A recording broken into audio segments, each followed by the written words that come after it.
আলোচনা করব তোমাদের উচ্চ মাধ্যমিক অর্থাৎ দ্বাদশ শ্রেণীর সেমিস্টার 3 কম্পিউটার অ্যাপ্লিকেশন বিষয়ের সিলেবাস নিয়ে আলোচনা করব। সমস্তটাই বাংলা ভাষায় আলোচনা করব। তোমাদের সিলেবাসটি কিন্তু সম্পূর্ণটাই ইংরেজিতে দেওয়া রয়েছে। তো এখানে দেখো তোমাদের যে কোর্স সেটা হচ্ছে COMA। এটা থিওরি পার্টটা আমি আলোচনা করে দিচ্ছি। তোমাদের এখানে 35 নম্বরের কিন্তু পরীক্ষা হবে, যেহেতু এই বিষয়ে প্র্যাকটিক্যাল আছে। তো সেক্ষেত্রে এই 35 নম্বরের মধ্যে যে পার্টগুলো রয়েছে সেগুলো আমি একবার তোমাদেরকে দেখিয়ে দিই। দেখো এখানে তোমাদের ইউনিট 1 যে পার্টটা রয়েছে সেখানে কিন্তু রয়েছে পাইথন প্রোগ্রামিং। ঠিক আছে, এটা হচ্ছে ইউনিট 1 এর মধ্যে রয়েছে। আর ইউনিট 2 এ রয়েছে ই-কমার্স। এই দুটো পার্ট।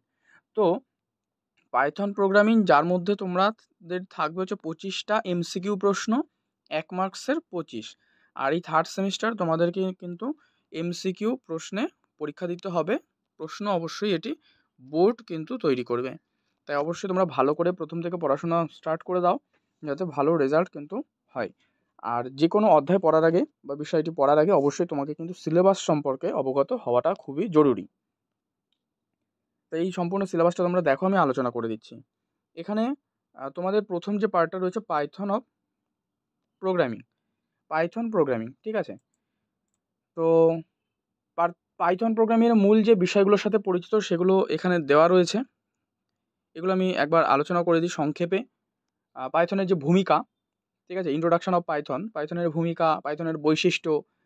একটা হলো কি একটি সহজ হ্যালো ওয়ার্ল্ড প্রোগ্রাম কার্যকর করা, এক্সিকিউশন মোড, ইন্টারেক্টিভ মোড এবং স্ক্রিপ্ট মোড, পাইথন অক্ষর সেট করা, পাইথন টোকেন যেটা কিওয়ার্ড শনাক্তকারী, আক্ষরিক, অপারেটর, বিরাম চিহ্ন, ভেরিয়েবল যে মানগুলো রয়েছে, ভেরিয়েবলস, তারপরে concept of I value and R value, use of comments, এগুলো। ঠিক আছে, ভেরিয়েবল আই এবং এর মান, আর এর মান, এগুলো ধারণা, মন্তব্যের ব্যবহার, এইগুলো। আর নেক্সট রয়েছে নলেজ অফ ডেটা টাইপস, মানে ডেটা টাইপ সম্পর্কে তোমার জ্ঞান। তো তার মধ্যে কী কী রয়েছে? নাম্বার, মানে সংখ্যা বলতে কী কী রয়েছে ইন্টিজার, ফ্লোটিং পয়েন্ট, কমপ্লেক্স, মানে পূর্ণ সংখ্যা, ভাসমান বিন্দু, জটিল বুলিয়ান ক্রম, এগুলো। ঠিক আছে, বুলিয়ান, সিকোয়েন্সের মধ্যে আবার রয়েছে স্ট্রিং লিস্ট, টাম্পেল, স্ট্রিং তালিকা, টিপল রয়েছে। ঠিক আছে, ম্যাপিং রয়েছে, দেখো ম্যাপিং রয়েছে, ডিকশনারি, অভিধান, ডিকশনারির বাংলা হচ্ছে অভিধান। তারপরে হচ্ছে mutable and immutable data types, মানে পরিবর্তনযোগ্য এবং অপরিবর্তনীয় ডেটা টাইপ। 3 নম্বর যেটা রয়েছে দেখো অপারেটরস হচ্ছে গাণিতিক operator, relation operator, logical operator, assignment operator, augmented assignment operator, identity operator. ঠিক আছে, এগুলো বলছে ইজ নট, হয় আবার হয় না। সদস্যপদ অপারেটর, এগুলো কিন্তু ইন নট ইন, মানে হয় নয়।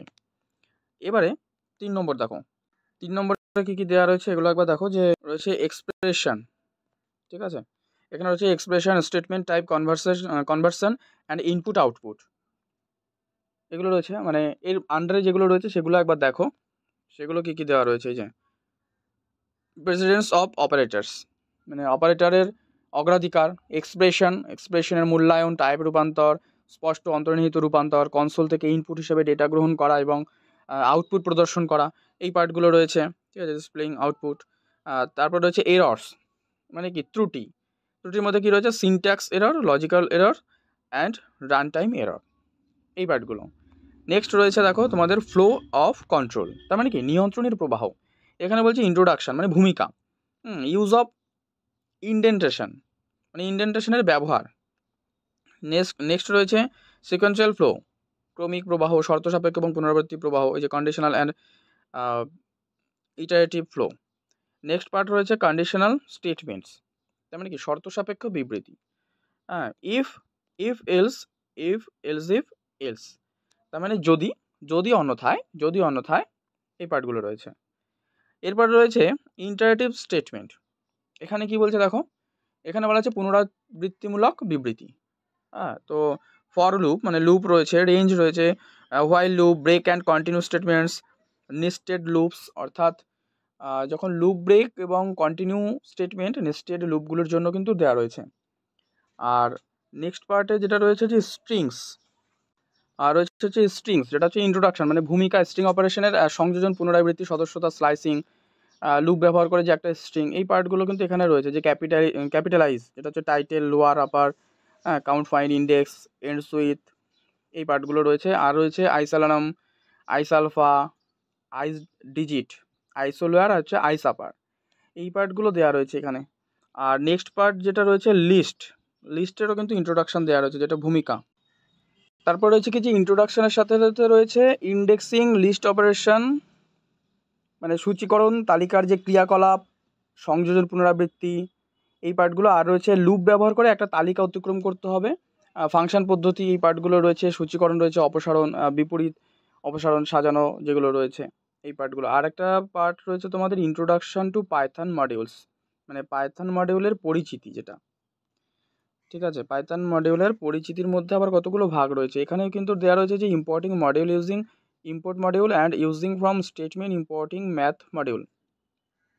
তো যেটা হচ্ছে মানে এই যে মডিউল ব্যবহার করে মডিউল আমদানি করা এবং বিবৃতি থেকে ব্যবহার করা, গণিত মডিউল আমদানি করা, এই পার্টগুলো। আর নেক্সট রয়েছে ফাংশন হচ্ছে ফাংশনের ধরন, বিল্ট ইন ফাংশন নির্মাণ করা। মডিউলের সংজ্ঞায়িত ফাংশন ব্যবহার করে তার যে সংজ্ঞাগুলো রয়েছে, ব্যবহার রয়েছে, এই পার্টগুলো দেখতে হবে, প্যারামিটারগুলো রয়েছে। এবং হচ্ছে রিটার্নিং যে মান, কার্যকরণের প্রবাহ, স্কোপ বা স্থানীয় সুযোগ যেগুলো রয়েছে, লোকাল স্কোপ, হ্যাঁ, গ্লোবাল স্কোপ, এই পার্টগুলো। আর আরেকটা পার্ট যেটা বলছিলাম যে যেখান থেকে 10 মার্কস থাকবে, সেটা হচ্ছে ই কমার্সটার মধ্যে আবার 3টে পার্ট আছে। ই কমার্সের মধ্যে একটা হচ্ছে an introduction to electronic commerce, যেটা ই কমার্স বলতে আমরা কি বুঝি, ইলেকট্রনিক কমার্স, তাই না? তো সেখানে তোমাদের রয়েছে যে ই কমার্সের ভূমিকা, হোয়াট ইজ ই কমার্স, মানে ই কমার্সটা কী, ইন্ট্রোডাকশান অ্যান্ড ডেফিনেশন, তার সংজ্ঞা পড়তে হবে। তার পাশাপাশি এর যে কার্যক্রম রয়েছে ই কমার্সের, তার লক্ষ্য কী, প্রযুক্তিগত উপাদানগুলো কমার্সের সাথে কীভাবে তার কার্যাবলী রয়েছে, সুযোগ সুবিধাগুলো কী কী, এই পার্টগুলো। এছাড়া আরও রয়েছে, দেখো C2C, C2G, এই পার্টগুলো যখন ডিটেলস আলোচনা করা হবে তখন কিন্তু এগুলো পেয়ে যাবে। আর একটা পার্ট আছে ইলেকট্রনিক পেমেন্ট সিস্টেম। আচ্ছা, আর একটা পার্ট রয়েছে তোমাদের হচ্ছে ইলেকট্রনিক পেমেন্ট সিস্টেম।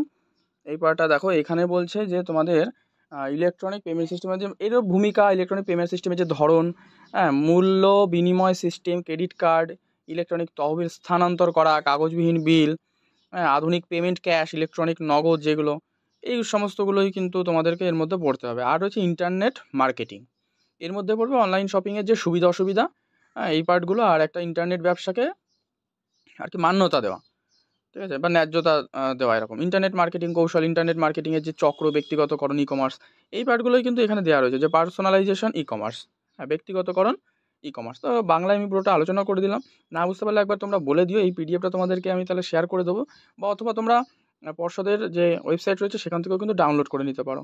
এই পুরো যে সিলেবাস, এটা আমি আলোচনা করে দিলাম। ভালো লাগলে লাইক করে দিও, শেয়ার করে দিও, চ্যানেলে যুক্ত থেকো। তোমাদের সমস্ত বিষয় অধ্যায় ধরে ধরে কিন্তু এক্সপার্ট দিয়ে কিন্তু আলোচনা করা হবে, তো অবশ্যই তোমরা সাথে থেকো।